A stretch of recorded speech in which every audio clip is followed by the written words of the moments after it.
From Denver 7, this is 7 News. And when 7 News continues this Saturday morning, get your garden in shape now. What you can do this fall, or maybe even this weekend, to have your picture-perfect yard come spring.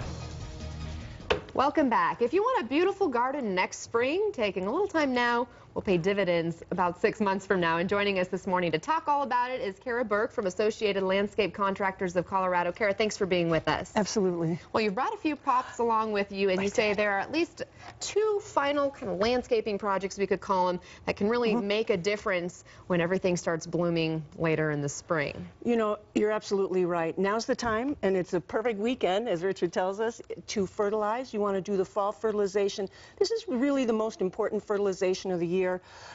Because this is for the roots. You know, plants have a cycle, and so the growing cycle is over, and so this fertilizer is the one that's going to strengthen the root system. And you can see this is a great fall fertilizer blend. So let's say that you still have some leaves on the lawn, just go ahead and fertilize. As you rake them, this fertilizer is going to be heavy enough, it's just going to fall through.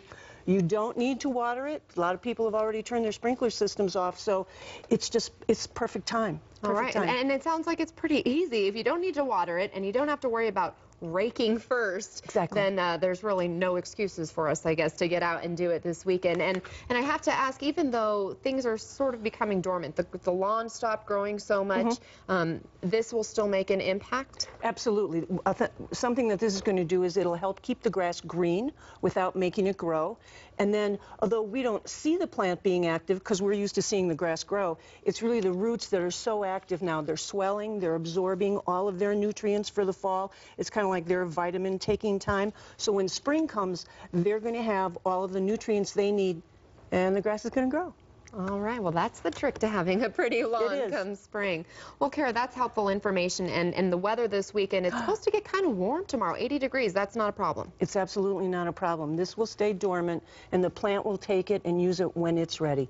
Temperature is not a factor. Perfect. Let's talk about what you also brought on the other side of you there. Beautiful flowers. We can't wait to see those in several months from now. And you said now is the time to make sure you plant them right so that they turn out like this. Yes, yes, absolutely. And of course, this is a good time. It doesn't need to be this warm to plant, but you know, the good weather is really for us. And you want to do it before the ground freezes, right? Yes, yes you do. And I've put a little soil thermometer in. 55 degrees is when you really want to plant. You don't want to plant sooner than that.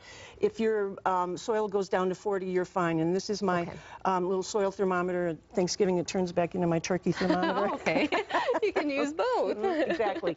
And then depth. Depth is very, very important for bulbs. And what you want to do is 3 times the height is how deep you plant the bulb. So this, I have a King Alfred daffodil right here, and that's how deep you would want to plant it. It's 3 times the height of the bulb. And then I have a hyacinth.